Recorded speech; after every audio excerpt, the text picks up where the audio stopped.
지금 현재 우리가 함께 보고 있는 사사기의 이야기, 그 이야기는 이스라엘이 가나안 정복 후에 일어났던 그런 사건들을 설명하고 있는 겁니다.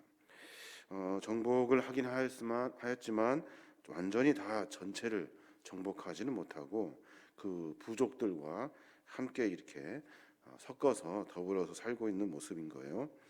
그 당시에 이스라엘에는 아직 왕이 없어요. 왕이 없어서 이스라엘의 그 중앙 집권식 그 강력한 권력과 조직이 만들어지지 못했어요.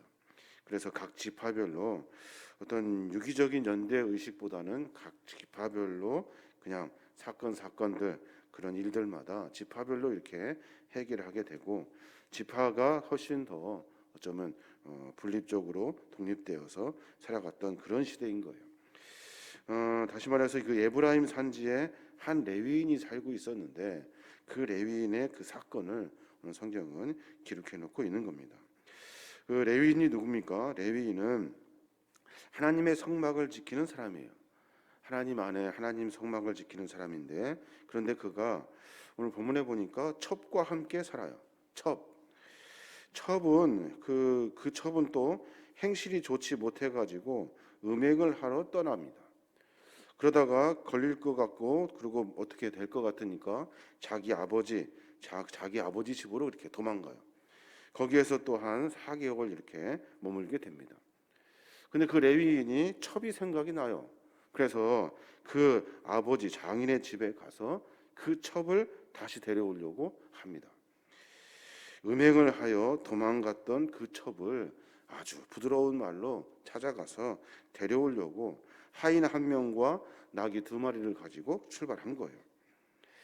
하나님의 사역자인 레위인과 그 가정이 보여준 이 본문의 사건, 이 사건은 오늘날 하나님의 곁을 떠나가지고 세상을 쫓아 살아가는 성도, 그리스도인이고 하나님을 섬기는 사람이지만 세상과 짝하며 살아가는 성도, 이 성도에 대한 특징이 무엇인가에 대해서 분명히 이해해주고 있는 거예요. 그러니까 세상을 쫓는 그릇된 성도, 세상의 것이 좋아요. 그냥 좋아. 그런데도 성도처럼 살아요. 이중적으로 아주 그릇된 모습으로 삶을 살아요. 그 성도의 특징이 뭐냐면 육체적인 쾌락을 쫓으며 산다는 거예요. 육체적인 쾌락. 오늘 보십시오. 에브라임 산지의 레위인이 첩을 두어요. 첩을 뒀다는 말은 본초가 있다는 말이죠. 그는 하나님의 거룩한 사역자예요. 그런데 그 신분을 다 버려버리고 하나님이 분명하게 가르쳐준 결혼 생활이 있는데 그 원리가 분명하게 있음에도 불구하고 첩을 두어요. 육체적으로 뭔가 즐기려고 첩을 둬요. 뭔가 쾌락적인 것을 쫓으려고 첩을 둔다고요. 레위인이, 성도가, 하나님을 섬기는 사람이 육체적인 모습을 쫓아서 삶을 살아요. 세상 모든 사람들이 다 그렇게 사니 상관없다 생각하고 그렇게 살아요. 하나님은 일부 일처제를 주님께서 분명하게 가르쳐 주셨는데 그런 것들을 다 내팽개쳐 버리고 오로지 자기 육체의 쾌락을 위해서 첩을 두며 살아요. 그의 삶을 좀 자세히 들여다보면 그는 첩을 다시 만나기 위해서 도망간 그 첩, 다른 남자와 짝하여 음행했던, 그래서 자기 집으로 도망갔던 그 첩을 다시 또 기억이 나서 찾아가요. 아주 정중하게 찾아가요. 율법의 레위인들은 첩을 두지 못해요. 그런데 그 레위인은 첩을 두고 첩과 있었던 시간이 좋아서 그 먼 길을 또 떠나게 되는 거예요. 음행은 어떤 연고로도 속죄받지 못해요. 그런데 그 레위인은 계속해서 음행을 저질러요. 음행하는 자를 돌로 쳐 죽이라고 규정하고 있는데 레위인은 상관없어요. 그냥 자기 좋을 대로 해요. 그럼에도 불구하고 레위인은 이 첩의 품이 그리워서 계속해서 육체적 욕망을 억제하지 못하고 기어이 첩의 집까지 찾아간 거예요. 또 하나, 첩의 집을 방문한 레위인은 4일 동안 그 자기네 집에 머물게 됩니다. 그러면서 그곳에서 레위인이 계속해서 장인과 함께 먹고 마시며 유숙해요.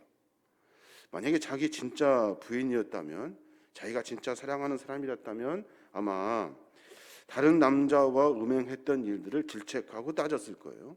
그리고 첩으로 들어왔으니 그 여우 역시 내 부인입니다 라고 이야기하면서 장인하고 따질만 한데, 그런데 먹고 마시며 놀아요. 먹고 마시며 계속해서 놀아. 오늘 본문에 보니까 4절에도 먹고 마시며 거기서 유숙하다가, 5절에도 보니까 함께 먹고 마시며, 7절도 다시 유숙하더니, 8절도 기력을 돋우고 두 사람이 함께 먹고, 9절에서도 이 밤도 유숙하라. 계속해서 먹고 마셔요. 육체적인 쾌락을 계속해서 쫓으며 삶을 살아가는 거예요. 장인이 아마 미안했을까요? 더 극진히 대하여 딸을 위해서 그랬을까요? 그렇지 않을 거예요. 계속해서 육체적인 쾌락을 쫓으며 살아요.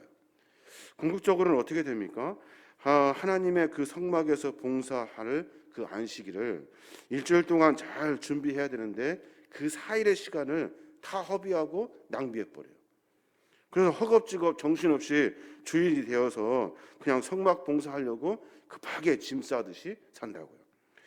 우리도 마찬가지죠. 삶을 살아내면서 자기 마음대로, 자기 뜻대로, 자기 좋을 대로 내 쾌락을 쫓으며 한 주를 살아요. 정신없이 먹고 마시며 유숙하며 삶을 살아요. 그러다가 생각났겠죠. 이제 주일을 준비해야 되는구나 생각하고 급히 일어나서 정신없이 주일을 준비하려 떠나는 거예요. 이런 신앙의 삶이 계속해서 반복되는 거예요. 신앙인은 어떻습니까? 신앙인은 하나님을 늘 고민하며 살아야 돼요. 내가 하나님 보시기에 합당한지, 내 모습이 과연 하나님이 보시기에 칭찬하실 만한지, 그 삶의 모습을 계속해서 점검해야 돼요. 그런데 하나님을 다 잃어버리고 세상의 쾌락을 쫓으며 삶을 살아요. 당시 사회의 타락한 풍습을 그대로 쫓으며 사는 거예요. 그러니 온전한 신앙인의 삶의 모습이 세워지지 않는 거예요. 또 하나, 그 레위인의 모습을 보면서 한 가지 더 생각하는 것이 있는데, 레위인은 지금 하나님의 은혜를 쫓는 것이 아니라 사람의 정을 쫓으며 살아요. 무슨 말이냐면, 오늘 보니까 그 첩의 아버지가 사위를 며칠 동안 아주 극진히 대접합니다. 처갓집에 방문한 사위는 대개 처가 식구들로부터 후하게 대접을 받죠. 그게 일반적이죠. 딸의 행음한 뒤에 남편을 피해 도망간 그런 딸이기 때문에 아마 더더욱 그랬을 거예요. 그런데 여기에서 그 레위인은 그 장인의 대접에 그냥 푹 빠져버리고 말아요. 뭘 해야 하는지를 몰라. 지금 딸이 잘못된 길로 가고 있고 우리는 지금 빨리 가서 주일을 준비해야 되는 그런 일임에도 불구하고 그 속에 그냥 푹 빠져버리고 살아요. 인간적으로 안쓰럽고 불쌍하고 여러 가지 것들이 있지만 정으로, 그냥 정으로만 이렇게 삶을 살아내는 거예요. 하나님이 무엇을 원하시는지를 쫓아야 되는데 우리는 정으로 뭘 얻어먹으려고 사는 것이 아니라 하나님의 은혜를 쫓으며 사는 사람들이에요. 목회자들도 마찬가지예요. 목회자들도 하나님의 은혜를 쫓아야 되는데 인간적인 정을 쫓아요. 뭐가 부족하다, 뭐가 계속 이렇게 이야기하면서 뭔가 얻어먹으려고 삶을 살아요. 성도들도 마찬가지예요. 은혜를 쫓으며 살아야 하는데 인간적인 정을 쫓으며 살아요. 뭐 얻어먹을 것이 없는가 하면서 산다고요. 성도의 삶의 모습은 그렇지가 않아요. 무엇이 옳고 그른지를 분명히 구분해내어야 하는 거예요. 레위인이 정상이라면 쫓아가서 그 딸을 그냥 당장 끌고 왔어야 돼요. 그리고 정상이라면 일주일 동안 해야 할 일 그 시간 짬내서 잠깐 왔으니까 급하게 돌아가야 돼요. 그런데 대접하는 것, 정으로 여러 가지 것들을 준비해 놓은 것들이 좋아서 그냥 거기에 자기 직분도 신분도 해야 할 일도 무엇이 옳은지도 다 잃어버리고 그 속에 그냥 풍덩 빠져버리고 만다는 거예요. 신앙의 삶의 모습에 우리가 분명히 깨달아야 할 것은 은혜를 쫓아야 돼요. 인간적인 정이 아니라고요. 은혜를 쫓으며 하나님이 주시는 그 은혜로 삶을 살아가는 거예요. 예수님은 심지어 부모나 자식조차 하나님보다 더 사랑하지 말라고 말씀하셨어요. 그런 인간적인 정의 모습에 빠져서 본질을 잃어버리지 아니하도록 삶을 점검해야 하는 거예요. 또 하나 한 가지만 더 들여다보면 불신앙적인 신앙 사람들, 세상을 쫓는 그 신앙인들의 특징은 신앙의 내용보다 형식에 굉장히 치우쳐 있다는 거예요. 우리가 내일 봐야 될 본문이지만 오늘 연결되어서 같이 봤으면 좋겠는데 지금 레위인이 첩을 데리고 이제 떠나요. 4일 동안 참 잘 먹고 잘 대접받고 정으로 많은 것들을 얻어가지고 그리고 출발합니다. 근데 가다 보니까 어떤 일이 일어납니까? 11절에 보면 그래요. 그들이 여부스에 가까이 갔을 때 해가 지려 하는지라 그 종이 주인에게 이르되 청하건대 우리가 돌이켜 여부스 사람의 이 성읍에 들어가서 유숙하십시다 하니 여부스 사람의 성읍으로 들어가자고 하인이 말해요. 그랬더니 12절에 주인이 뭐라고 합니까? 그 주인이 그에게 이르되 우리가 돌이켜 이스라엘 자손에게 속하지 아니한 이방 사람의 성읍으로 들어갈 것이 아니니 기브아로 나아가리라 라고 말해요. 본문을 잘 보셔야 되는데 그럴듯해요. 근데 조금 더 자세히 보면 여부스가 어디예요? 여부스는 예루살렘 성 근처예요. 여부스는 성도들이 사는 곳이에요. 여부스는 하나님을 섬기는 사람들이 많은 곳이에요. 내가 혹시 거기 가서 내 일이 나 레위인이고 첩을 두고 먹고 놀다가 급하게 들어가는 일들을 사람들이 보면 질책할 것 같으니까 피해서 기브아 지방으로 가자고 말하는 거예요. 물론 여부스 곳도 예루살렘과 여부스 이방인들이 같이 사는 동네예요. 그러나 거기에는 예루살렘 성 안에 이스라엘 백성들과 여부스 사람이 같이 있었다고. 내 일이 들통날까 봐, 내 일이 들킬까 봐, 사람의 질책을 받을까 봐 이방인들만 순전히 사는 기브아 지방으로 가버린 거예요. 우리의 신앙의 모습도 마찬가지 아닙니까? 남의 눈을 의식하면서 레위인의 이 형식적인 모습, 이 모습으로 신앙생활을 해요. 신실한 믿음을 가진 사람은 첩을 두고 안식을 준비하는 것들을 미룬 채 4일 동안 장인의 집에 머물면서 첩과 육신적인 일락을 추구하는 삶이 아니라 무엇이 옳은지 그른지를 분명히 구분해서 다른 사람들에게도 떳떳한 모습으로 삶을 살아야 하는 거예요. 거기에는 나를 알아보는 사람이 많으니까 피하여 이쪽으로 가자고 한 거예요. 결국에는 어떻게 됩니까? 결국에는 그 기브아 지방으로 내려가서 깡패들을 만나요. 깡패들을 만나서 생명의 위협을 받으니 자기가 그렇게 아끼고 살아갔던 그 첩을 그 깡패들에게 내어줘요. 깡패들이 그 첩과 함께 신나게 밤새도록, 그래서 결국에는 그 첩이 죽어요. 죽고 화가 나서 그 첩의 시신을 다 쪼개가지고 12지파로 다 흩쳐요. 이런 엄청난 일을 하게 되는 거예요. 말도 안 되는 일을 하는 거예요. 세상과 짝하여 사는 사람의 특징은 참으로 위선적이에요. 참으로 형식적인 거예요.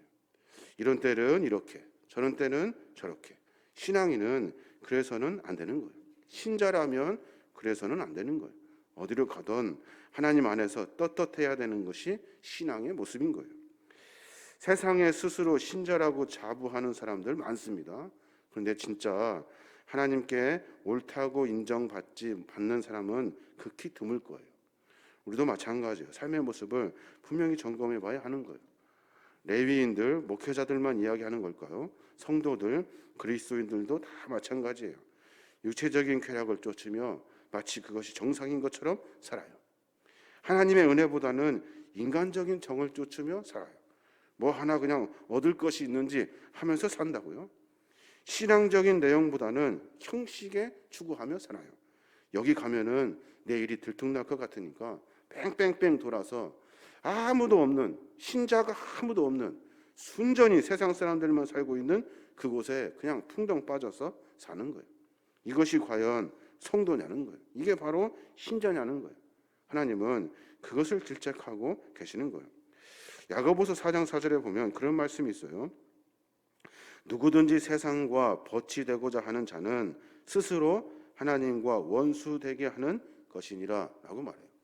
누구든지 세상의 것과 벗이 되고자 하는 자는 스스로 하나님과 원수가 되게 한다는 거예요. 우리의 삶의 모습을 분명히 점검해 봐야 합니다. 우리가 신앙인으로 살면서 참 어려워요. 세상의 풍습을 다 버릴 수도 없고 또 익숙해졌던 많은 일들을 접어내기가 참 쉽지 않습니다. 그런데 하나님이 나를 부르셨고 내가 주님 안에 신앙 안에 살려고 각오했다면 우리의 모습을 조금 점검해야 돼요. 내가 육체적인 쾌락에 빠져서 내 신분과 내 본분을 잃어버리지 않도록 하나님의 은혜보다 뭐 얻어먹을 것이 있는가 쫓아다니는 이런 인간적인 모습이 있는지, 또 형식적인 내용을 쫓아서 다른 사람들이 나를 알아볼까 봐 숨어서 살아가는 불쌍한 신앙인이 되지 아니하도록 주님 앞에 떳떳한 신앙인이 되어야 될 줄로 믿습니다. 오늘 하루 가운데 그런 삶을 살아내므로 말미암아 하나님을 더 깊이 만나고 하나님의 사명을 잘 감당하시는 저와 여러분이 되시길 주님의 이름으로 축원합니다.